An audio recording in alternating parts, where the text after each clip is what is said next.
یہ دعائیں پڑھتے رہیے. رزق کی پریشانی ہے تو رزق میں کشادگی کی دعائیں ہیں، یہ آپ پڑھیے. پھر اللہ کا شکر ادا کرنا ہے تو الحمدللہ پڑھیے. قرضے کے تلے ہیں تو یہ قرضے سے نجات کی دعائیں ہیں تاکہ آپ اس بوجھ سے فارغ ہوں اور آپ کے گھر جلدی پیڈ آف ہو جائیں.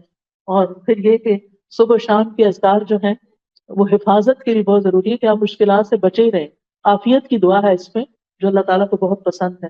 پھر تسبیح کرتے رہیں، جس کو دشمن کا ڈر ہو، اندھیرے سے ڈر لگے، اس کو تسبیح پڑھنی چاہیے، اس میں آپ کو فائدے ملیں گے. جب یہ فائدے آپ پڑھیں گے تو آپ کے لیے تسبیح کرنا آسان ہو جائے گا. اسی طرح یہ بھی حفاظت کی دعاؤں کا ایک کارڈ ہے، فولڈ کرنے سے رہ گیا ہے. اور ایاک نستعین میں مختلف چیزوں کے شر سے بچنے کی دعائیں ہیں، یہ تو ہر گھر کی کتاب ہے.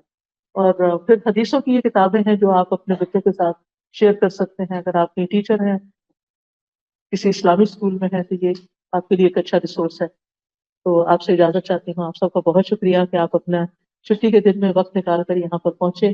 اللہ تعالیٰ آپ سے راضی ہو اور اللہ تعالیٰ اس کو قبول کر لے. بارک اللہ فیکم. السلام علیکم ورحمۃ اللہ وبرکاتہ.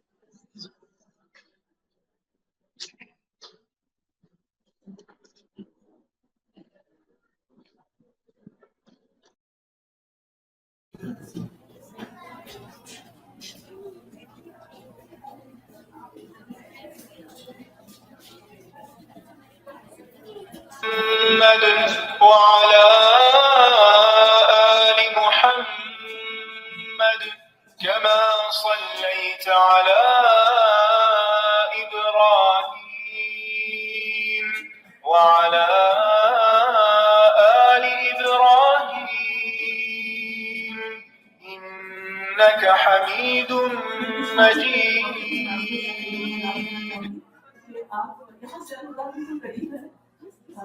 ڈیلی لیکچرز ہوتے ہیں، ویک اینڈ میں بھی ہوتے ہیں، ویک ڈیز میں بھی ہوتے ہیں. تو آپ لوگ ضرور تشریف لائیے. You are most welcome. کچھ پے کرنے کی ضرورت نہیں، کچھ کرنے کی نہیں، صرف آئیے اور آپ کی چیزیں تیار ہیں، بیٹھیے سنیے اور آپ دیکھ جائیے. تو کل بھی ہماری تفسیر کی کلاس ہے 12:30 سے اور 12 بجے سے 1:30 بجے تک سیٹرڈے.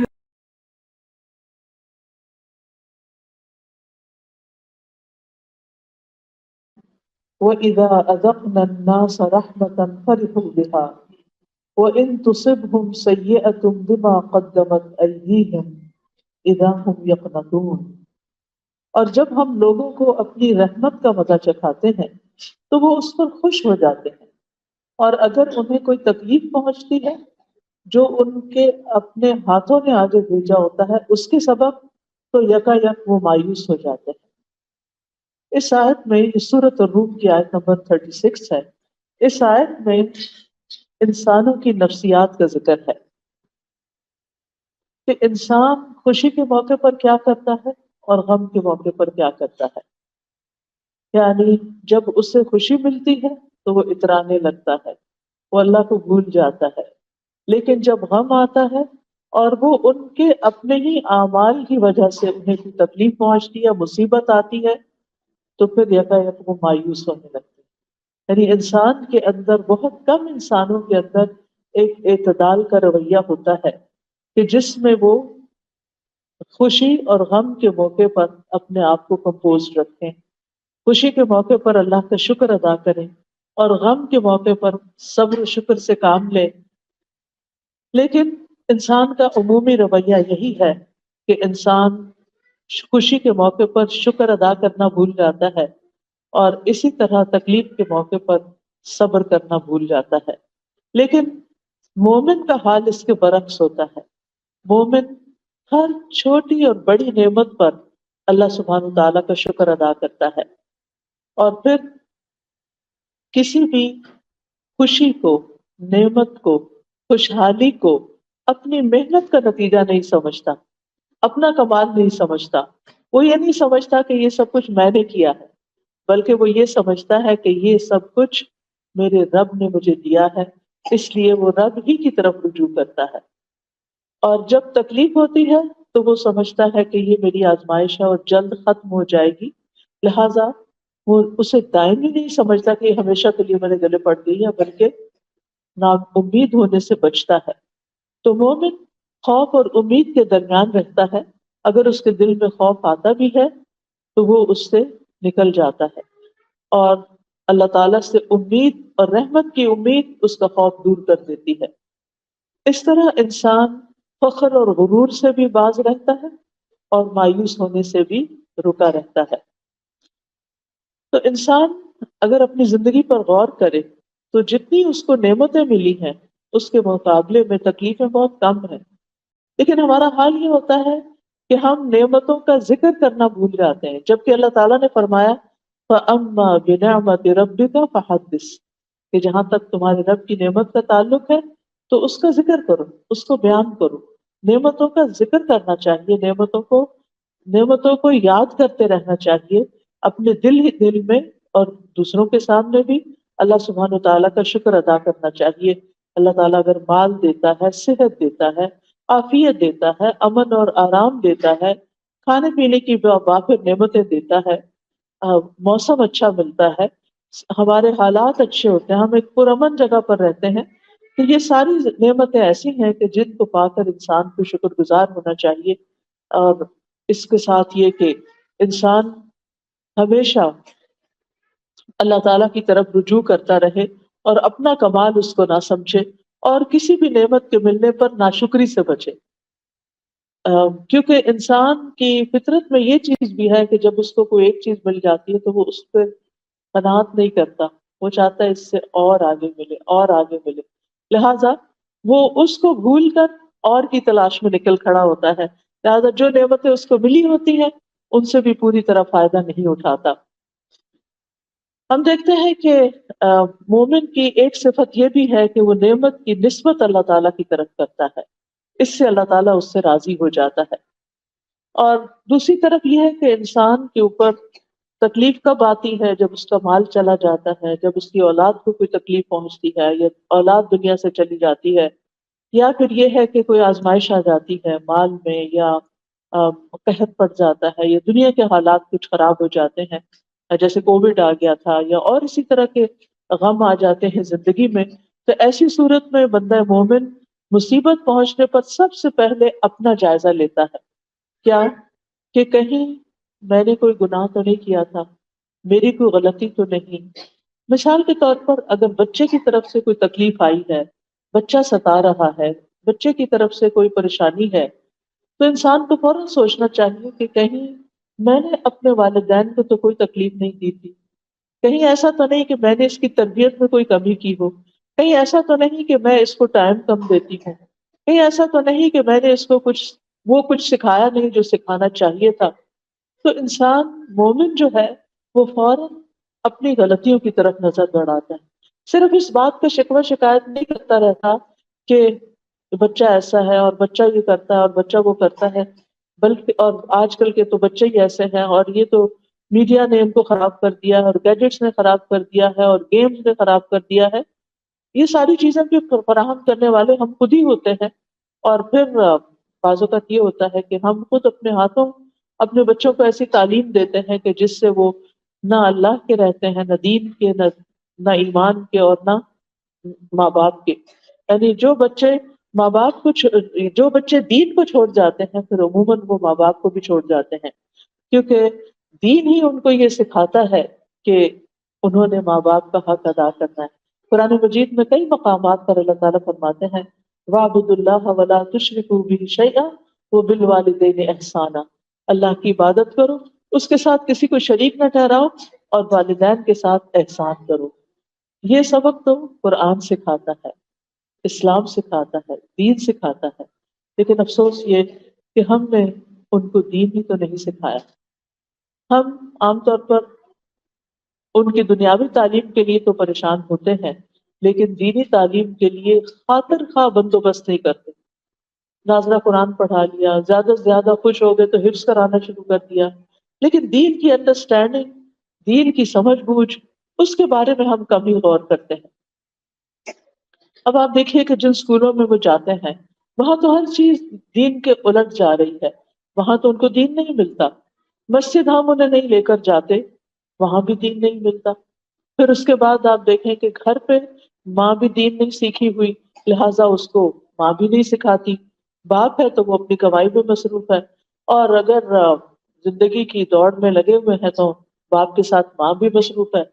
تو اس صورت میں بچے دین سے دور ہو جاتے ہیں. بچوں کے دلوں میں اگر بچہ پیچھے جا کے کھیل لے تو زیادہ اچھا ہے، تاکہ آگے کی آڈینس کو ڈسٹربنس نہ ہو. تو اس میں آپ دیکھیے کہ جب بچے کے پاس کوئی موقع ہی نہیں، اس نے دین سیکھا ہی نہیں، وہ دین والوں سے ملا ہی نہیں، اس نے دین کی خوبصورتی کو جانا ہی نہیں، اور ہم صرف گھر میں اسے حکم دے رہے ہیں نماز پڑھ لو، قرآن پڑھ لو، اور بس یہی دین سمجھتے ہیں ہم، تو نتیجہ کیا ہوتا ہے؟ وہ دین سے تو دور ہوتا ہی ہے، ماں باپ سے بھی دور ہو جاتا ہے، اور پھر خاندان اور رشتے دار اور سبھی کو چھوڑ جاتا ہے. اس لیے اگر کوئی ایسی چیز ہو تو ہمیں اس صورت میں اللہ سبحانہ تعالیٰ کی طرف رجوع کرنا چاہیے، اپنے گناہوں کی معافی مانگنی چاہیے. ہماری زندگی کو اٹس نیور ٹو لیٹ. بچہ عمر کے کسی بھی حصے میں پہنچ چکا ہے تو آپ اللہ سے مایوس نہ ہوں، آپ خوب رو رو کر دعائیں کریں، اللہ کو پکاریں، اللہ سے مانگیں، اللہ تعالیٰ ضرور اس کو لوٹائے گا. بعض صالحین کہتے ہیں کہ میں اپنے گناہ کا اثر اپنی سواری میں اور اپنی بیوی کے اندر، اپنے بچوں کے اندر دیکھ لیتا ہوں، کیونکہ جب میں اللہ کی نافرمانی کرتا ہوں تو وہ میری نافرمانی شروع کر دیتے ہیں. یعنی ان کے اندر کوئی نہ کوئی ایسی چیز آ جاتی ہے کہ جو میرے لیے تکلیف کا باعث بنتی ہے. اور پھر یہ ہے کہ غم اور تکلیف میں مایوس نہیں ہونا چاہیے، کیونکہ یہ مایوسی جس طرح عام طور پہ آپ نے سنا کہ کفر ہوتی ہے، یعنی اللہ کی ناشکری ہے. اور پھر یہ کہ یہ ہوتی کیوں ہے؟ یقین اور ایمان کی کمزوری کی وجہ سے. یعنی انسان کا جب یقین کمزور ہو جاتا ہے، ایمان کمزور ہو جاتا ہے، اللہ کا سہارا وہ چھوڑ بیٹھتا ہے، اللہ سے مایوس ہو جاتے کہ اللہ سے کیسے ہم مایوس ہو سکتے ہیں جبکہ زمین و آسمان کی ساری قوتیں اور سارے خزانے اللہ کے ہاتھ میں ہیں. اگر ہماری زندگی میں کوئی کمی ہو رہی ہے تو اللہ تعالیٰ تو صرف کن کہہ کے اس کو پورا کر سکتا ہے. لہذا انسان کو کبھی مایوس نہیں ہونا چاہیے. اور مایوسی کیا ہوتی ہے؟ کسی چیز کے مل جانے کی آرزو ختم ہو جانا، زندگی میں کوئی امید نہ رہنا، زندگی میں کوئی خوشی نہ رہنا، کسی چیز پر ایکسائٹیڈ نہ ہونا. اور پھر یہ ہے کہ اللہ کی رحمت سے مایوس ہو کر بعض اوقات لوگ خودکشی کا سوچنے لگتے ہیں، بعض اوقات لوگ دعا مانگنا چھوڑ دیتے ہیں، کچھ لوگ نماز پڑھنا چھوڑ دیتے ہیں. تو یہ تمام چیزیں جو ہے یہ انسان کی حالات میں کچھ بہتری نہیں لاتی. ان چیزوں سے انسان اور تکلیف میں ہی چلا جاتا ہے. یا پھر زیادہ سے زیادہ کیا ہوتا ہے کہ انسان کسی کو فیس نہیں کرنا چاہتا، کسی گیدرنگ میں نہیں جانا چاہتا، کسی کے ساتھ ملنا جلنا چھوڑ دیتا ہے، ہر ایک کے ساتھ لوگوں سے کٹ آف ہو جاتا ہے، تنہائی کا شکار ہو جاتا ہے، دن بھر سوتا رہتا ہے، راتوں کو جا کے روتا رہتا ہے. تو زندگی ایک عذاب بن کے رہ جاتی ہے. تو اس لیے بہت ضروری ہے کہ انسان مایوسی سے نکلے، ڈپریشن سے نکلے، اور اللہ سبحانہ تعالیٰ کو تھام لے، اللہ کی طرف رجوع کرے اور اس وقت کے گزرنے کا انتظار کرے. اللہ سبحانہ تعالیٰ قرآن مجید میں بندوں کو مایوس ہونے سے منع فرماتا ہے کہ لا تقنطوا من رحمت اللہ ان اللہ یغفر الذنوب جميعا. اللہ کی رحمت سے مایوس نہ ہو، اللہ سبحانہ تعالیٰ سارے گناہ یقینی طور پہ معاف کر سکتا ہے، وہ معاف کر دے گا. اسی لیے مایوسی کو ایک کبیرہ گناہ کہا گیا اور اسے گمراہ لوگوں کی صفت کہا گیا. وَمَن يَقْنَطُ مِن رَحْمَةِ رَبِّهِ إِلَّا الضَّالُّونَ. اور گمراہوں کے سوا کون اپنے رب کی رحمت سے نا امید ہو سکتا ہے؟ یعنی اس کا مطلب یہ ہے کہ اگر کوئی انسان مایوسی کا شکار ہے تو وہ سیدھے رستے سے ہٹ گیا ہے.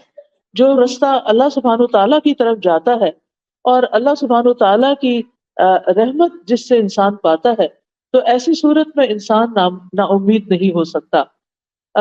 نا امیدی جو ہے یہ اللہ تعالیٰ کی بے ادبی کی ایک قسم ہے، اور اللہ تعالیٰ سے مایوس ہونا اللہ تعالیٰ کی صفات کا بھی انکار ہے، اور اللہ کی رحمت سے نا امید ہونا جو ہے وہ انسان کے اپنے حق میں سب سے زیادہ نقصان دہ ہے.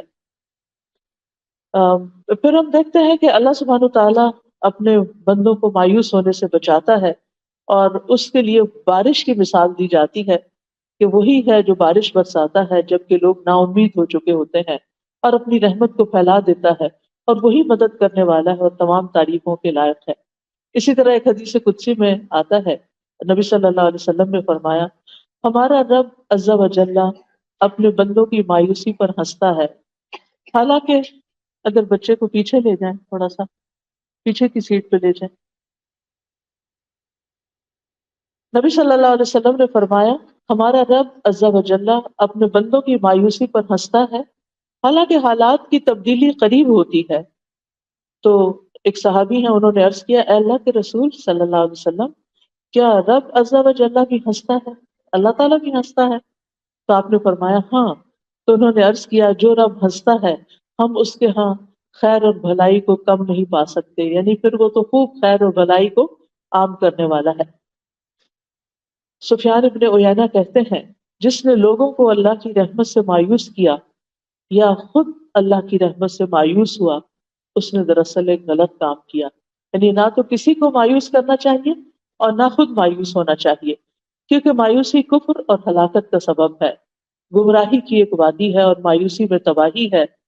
اور مایوس ہونے والے جو ہیں وہ پھر کسی کام کے نہیں رہتے، نیکی کے کام میں سستی اور کمزوری آنے لگتی ہے.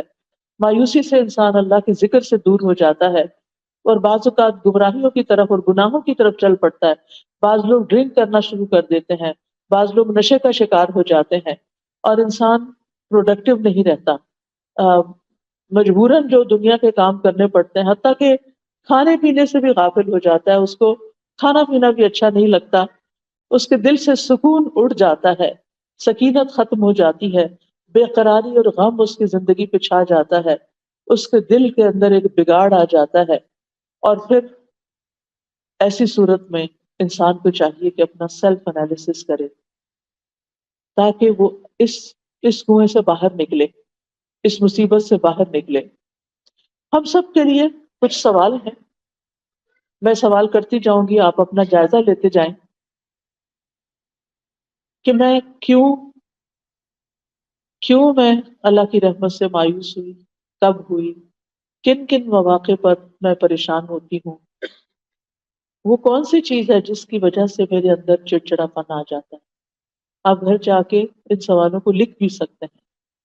یعنی پہلے تو مرض کو ڈائگنوز کریں کہ وہ کون سی چیز ہے جس کی وجہ سے مجھے بہت غصہ آ جاتا ہے، میں بہت پریشان ہو جاتی ہوں، میں ڈپریشن میں چلی جاتی ہوں، میں مایوسی میں چلی جاتی ہوں. دوسرا سوال یہ کہ پھر میں اس سے نکلنے کے لیے کیا کرتی ہوں.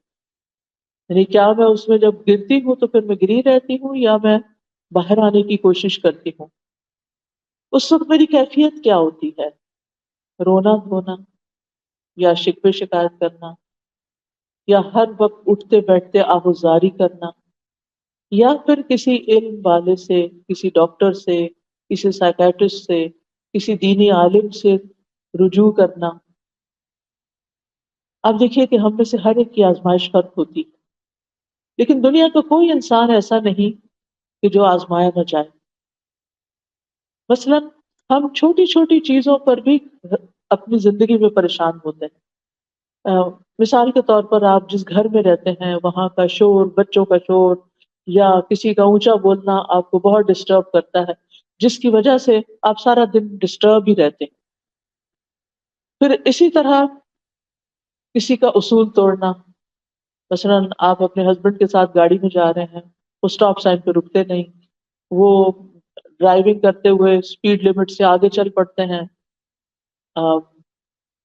اس طرح کی چھوٹی چھوٹی باتیں آپ کو وہیں گاڑی میں بیٹھے بیٹھے آپ پریشان ہو جاتے ہیں. آپ اتنے شوق سے کسی پکنک پہ جا رہے ہیں لیکن وہ جو راستے میں ٹریفک رولز توڑے جا رہے ہیں اور آپ ٹینس بیٹھے ہوئے ہیں کہ ابھی کسی کو آپ نے دیکھ لیا تو اب شامت آئی اور اب پتہ نہیں کیا ہوتا ہے، کوئی ایکسیڈنٹ. یعنی سارا وقت جو ہے وہ آپ کا ایک ٹینشن میں، ایک پریشانی میں اور ایک خوف میں اور ایک غم میں گزرتا ہے، حتیٰ کہ آپ نہ ریلیکس ہوتے ہیں، نہ کوئی بات کرتے ہیں، نہ ہنس سکتے ہیں، نہ خوش ہو سکتے ہیں. سارا وقت آپ کی نظر جو ہے وہ سڑک پر لگی ہوئی ہے کہ اب پتہ نہیں کیا ہوگا اور اب کیا ہوگا. اسی طرح کچھ لوگوں کی پریشانی روپے پیسے میں، بزنس میں، جاب میں کمی کی وجہ سے ہوتی ہے.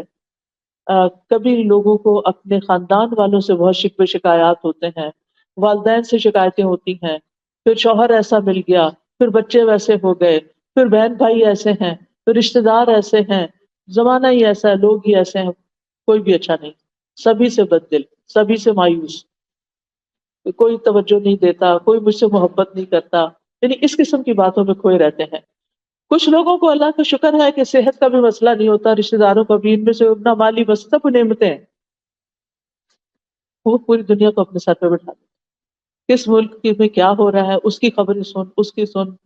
رہتے یہاں ہے، 20 سال سے پاکستان نہیں گئے، لیکن پاکستان کے حالات پہ اتنے دکھی اور اتنے غمگین رہتے ہیں کہ جیسے ان کے اس دکھ اور غم کی وجہ سے سارے حالات ٹھیک ہو جائیں گے.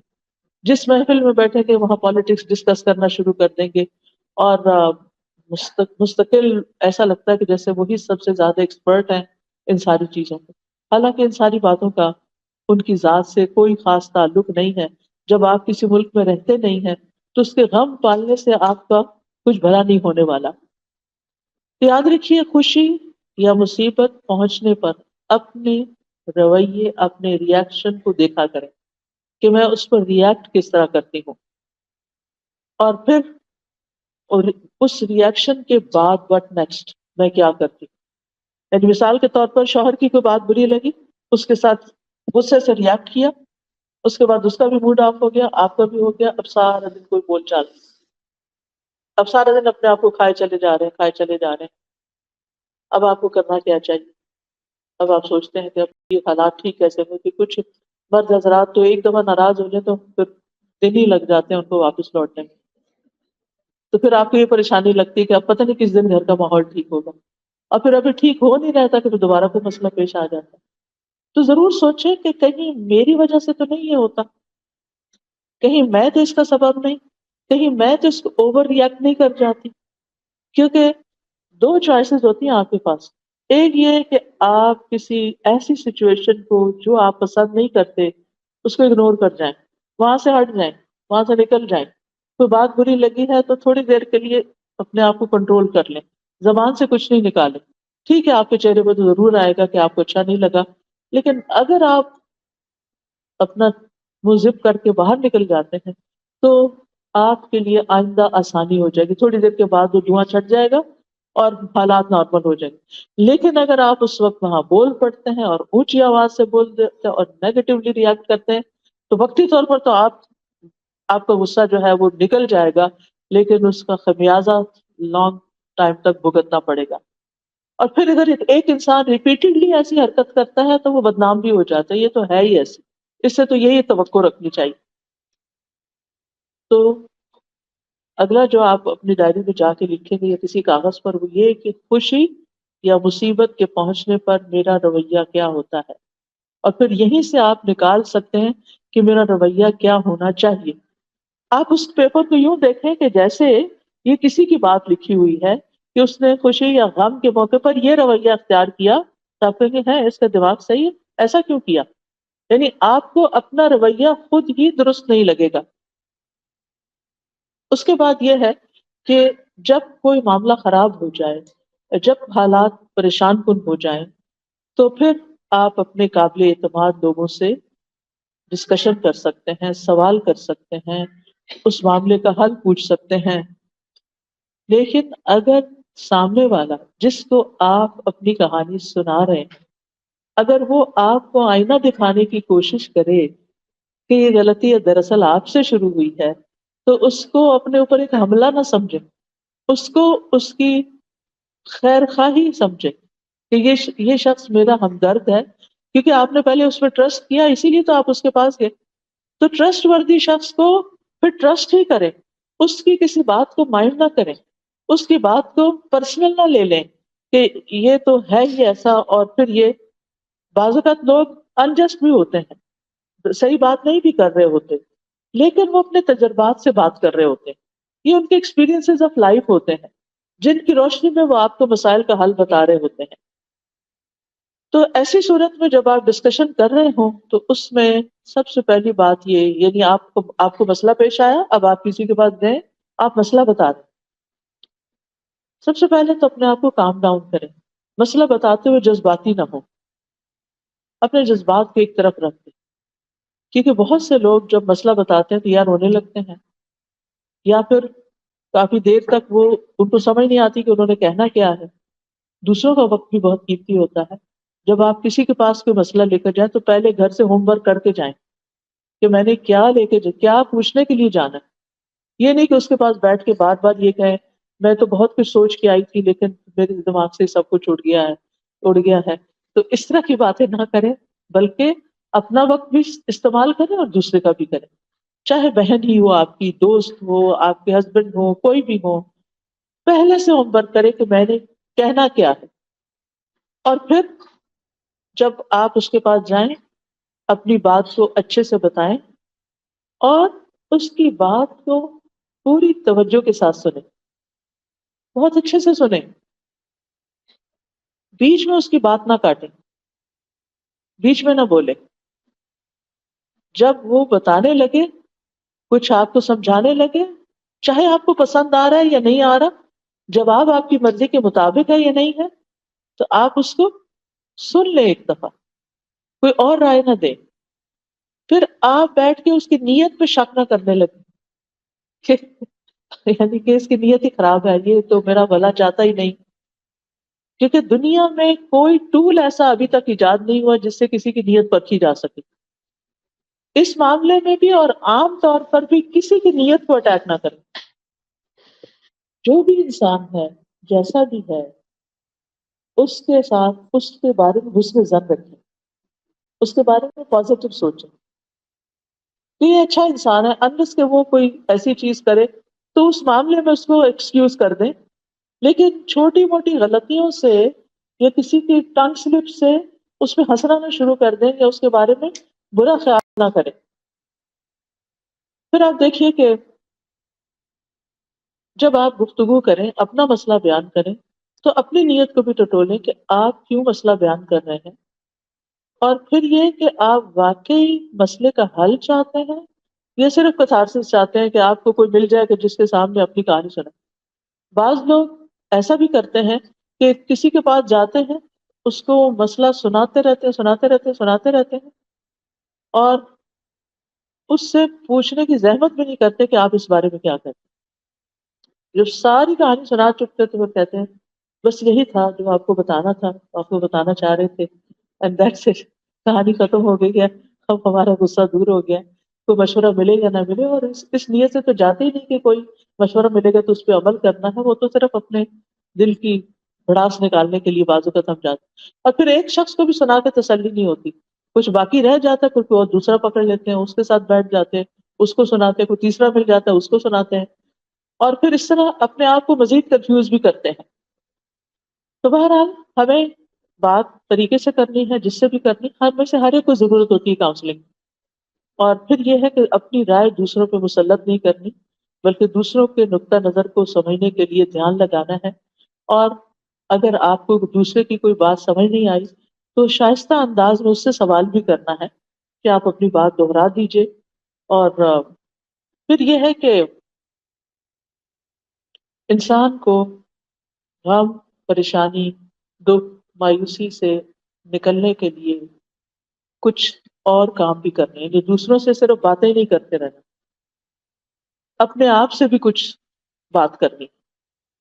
اپنے ایسے مواقع پر اپنے آپ کو ٹائم دیجیے، اپنے آپ سے سوال کیجیے، اپنے آپ کو کچھ سکھائیے۔ کیسے؟ نمبر 1، اس دنیا کی حقیقت کو سمجھیں۔ جو لوگ اس دنیا کی حقیقت کو سمجھ جاتے ہیں ان کی پریشانیاں ختم ہو جاتی، کیونکہ وہ اس دنیا کی طرف نہیں دیکھتے بلکہ وہ آگے کی دنیا کو دیکھتے ہیں۔ وہ یہاں کے غم بھلا دیتے ہیں آخرت کے غموں کے ساتھ، کیونکہ غم کا مقابلہ غم سے کرنا ہے۔ تو جب ان کو آخرت کی فکر لگ جاتی ہے تو دنیا کی بہت سی فکریں سب سائڈ ہو جاتی ہیں، وہ کہتے ہیں یہ تو کچھ بھی نہیں۔ جب زمین کے اوپر رہنا مشکل لگتا ہے تو زمین کے اندر جو لوگ پڑے ہوئے ہیں قبرستانوں میں، جب ان کے بارے میں سوچیں گے تو کیا ہوگا؟ زمین کے باہر رہنا، اوپر رہنا پرسکون لگے گا۔ رات کو اگر نیند نہ آئے اور خیالات ڈسٹرب کریں تو اپنی سوچ کا رخ موڑیں ان لوگوں کی طرف جو قبروں کے اندر ہیں اور ان کو ایک پل کے لیے بھی چین نہیں ہے۔ تو آپ سوچیں کہ مجھے تو اللہ نے اتنا اچھا کمرہ دیا ہے، اتنا اچھا گھر دیا ہے، اتنا کمفرٹیبل بیڈ دیا ہے، میرے لیے ہیٹنگ اور کولنگ کا انتظام ہے، میرے پاس سب کچھ ہے، میں آخر کس بات پہ پریشان ہو رہی ہوں؟ تو یاد رکھیے مشکلات اور پریشانیاں زندگی کا حصہ ہیں. کیوں؟ اس لیے کہ اللہ سبحانہ تعالیٰ نے ہمیں اس دنیا میں ٹیسٹ کرنے کے لیے بھیجا ہے. الذی خلق الموت والحیات لیبلوکم ایکم احسن عملا. وہ جس نے موت اور زندگی کو بنایا تاکہ تمہارا امتحان لے کہ تم میں سے کون اچھے عمل کرتا ہے، کس کے ریاکشنز، کس کے رسپانسز زیادہ اچھے ہیں. یعنی زندگی میں کام کاج کرتے ہوئے کسی بھی چیز، کوئی بھی کام، چاہے آپ ڈرائیونگ کر رہے ہیں، چاہے آپ کوکنگ کر رہے ہیں، چاہے آپ لانڈری کر رہے ہیں، ان ساری چیزوں میں انسان تھکتا ہے. انسان تھکتا ہے کام کرتے ہوئے.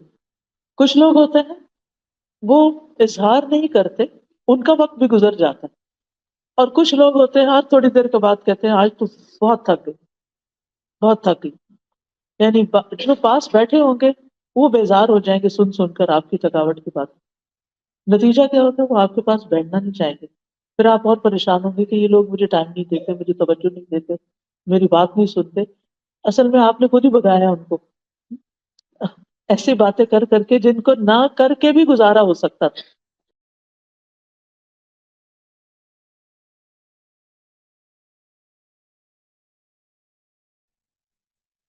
اللہ سے قریب کرنے کے لیے. اور اگر کوئی مشکلات کے باوجود اللہ سے قریب نہیں ہوتا تو وہ دنیا کا بدبخت ترین انسان، اس نے کچھ سیکھا ہی نہیں.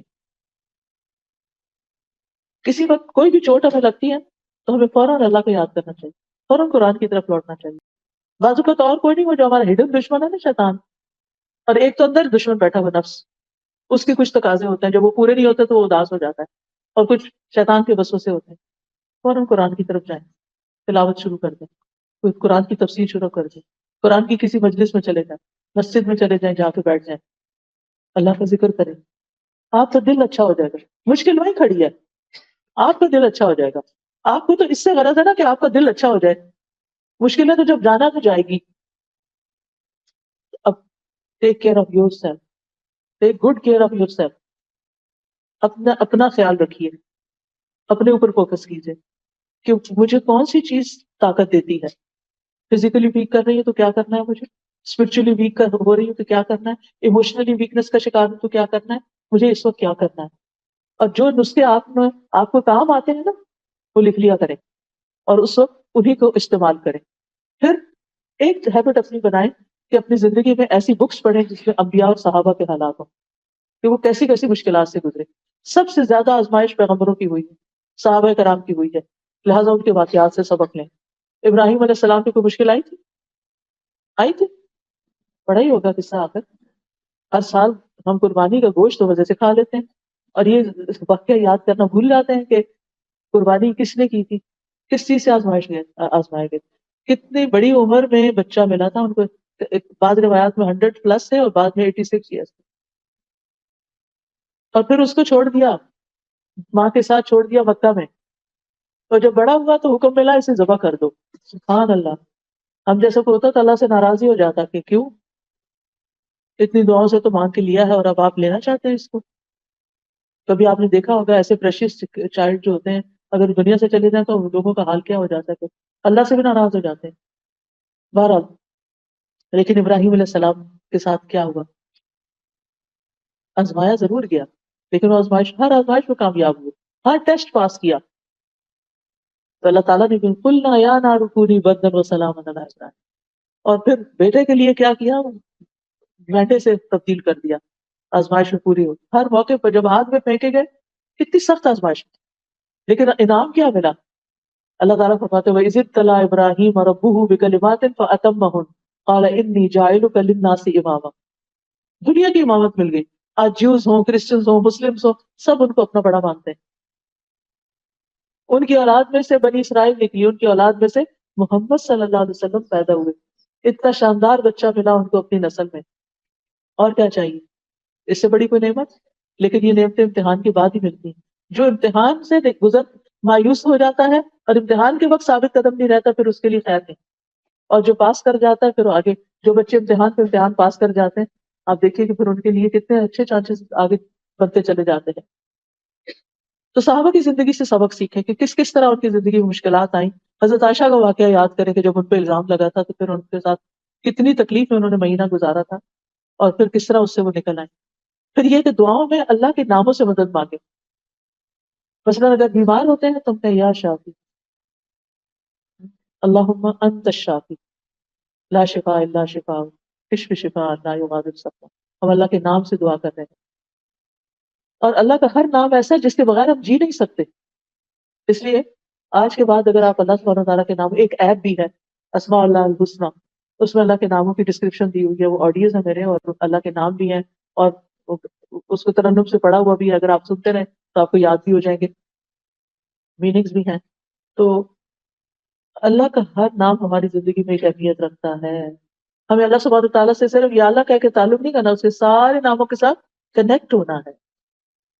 تو اپنا کوئی اسکیڈول بنائیں اور اللہ کے ناموں کے بارے میں جانیں، اللہ کو پہچانیں، اللہ سے مضبوطی کے ساتھ تعلق رکھیں، اور پھر انشاءاللہ جس موقع سے جو مشکل آئے گی اسی طرح کے نام کے ساتھ آپ اس سے مانگیں.